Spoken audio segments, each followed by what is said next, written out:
ବାହାଘର କୁ କଣ ଦବୁ କ? କିଛି ନା ଯୋଉ ଖାସି ବୁଣ୍ଡା ଭାଇ ସିଏ କହିଲା ବାହାଘର ଦିନରେ ନା ଖାଇବନି କିଛି ଉପାସ ରହିବ। ହଁ ଆଉ ମୋ ବରକୁ କଣ ଦବ କୁହ? ବରକୁ ଜୋତା ମାଳ ଦବୁ। ତୋର ଭିଣେଇ ତୋର ବଡ ଭିଣେଇ ହେବେ କେମିତି କହୁଛୁ? ପଇସା ଦବନି ଚୁପା ଭିଣେଇ ପଇସା ଦବନି ଭିଡେ ଜୋତାକୁ ଲୁଚେଇ ଦେବା।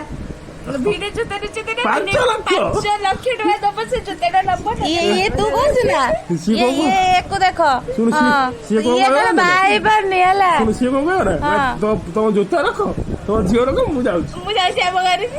5 ଲକ୍ଷ ମୁଁ ଦେଇପାରିବି। ଆମେ ଟିକେ କଣ କରିବା କରି ଫଟୋ ସେତେ ଦେଖୁ ଶୁଣୁ ଆମେ ଫଟୋ ଟିକେ ଉଠେଇଦବା ଭିଡିଓ ଦିଟା କରିଦବା ତାର ବାହା ହେଲା କେତେ ନହେଲା କେତେ ଆମର କଣ ଯାଉଛି। ଇଏ ଛୁଆଟି କଣ କହୁଛି ଯେ ଆଉ ମୁଁ ନ ବାହା ପାରିଲେ ସେ ବାହା ହେଇପାରିବନି। ମୁଁ ଏଇଲେ ବାହା ହେମି। ତମ ମାନେ କଣ କରିବ କର। ମୁଁ ଆଇ ପଡେ ନାଣ୍ଡୁ ଆଇ ପଡେ ଦିଦି ଜଣ ଆସିବେ ବୋଉ ମିଶିକି ତ ସତ୍ୟାନାଶ କରିବେ। ସତ୍ୟନାଶ ତତେ ତ ସ୍ତ୍ରୀ କି ତା ସ୍ତ୍ରୀ କି ତାକୁ ତଣ୍ଟିଆ ମାରିକି ଘରେ ବିଦା କରିଦବୁ ସେ 2 ଜଣ ଆମେ 2 ଜଣ ମିଶିଯିବୁ 4 ଜଣ ସରିଲା। ସତରେ କି?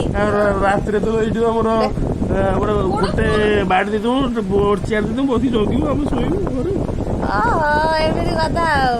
ତତେ ତୋ ସ୍ତ୍ରୀ ଆସିଲେ କହିବ ମୋର ସେବା କରିବ। ମୁଁ ଯେ ସମସ୍ତଙ୍କ ବଡ ଅଛି ବୁଝିଲା। ମୁଁ ହେଲି ବ୍ରହ୍ମଚାରୀ ଲୋକ ହଁ। ଆଉ 3-4 ବର୍ଷ ପରେ ମୁଁ ହିମାଳୟ ଯିବି। ହଁ ସେଥିଲାଗି ଦେଖ ଦାଢି ବଢେଇଛି ହେଲା। ସେଥିପାଇଁ ଦାଢି ବଢେଇଛି। ହଁ କଣ କରିବା ଏବେ ତୁ ବାହା ହଉ ନ ହଉ ତୁ ଗୋଟେ କାମ କରିବୁ ହେଲା। ତୁ ତୋର ଆମେ ବାହାଘର କରିଦମୁ ବାହା ହେଇଯିବୁ ତାପରେ ପଳେଇ ଯିବୁ ହିମାଳୟ।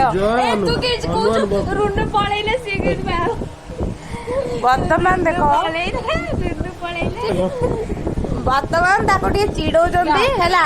ଆମର ଗୋଟେ ଝିଅ ଦେଖିଥିଲୁ ଯେ ସେ ଝିଅ ଆମର କେତେ ଝିଅ ଗୋଟେ ଦେଖିଥିଲୁ ହେଲେ ବିଚାରି ସେ ଝିଅ ଟା ପଳେଇଗଲା। କଣ ଇଏ କାଳିଆ ବୁଆ ଭାବିକି ପଳେଇଗଲା। ଝିଅ ପୁଅ ପସନ୍ଦ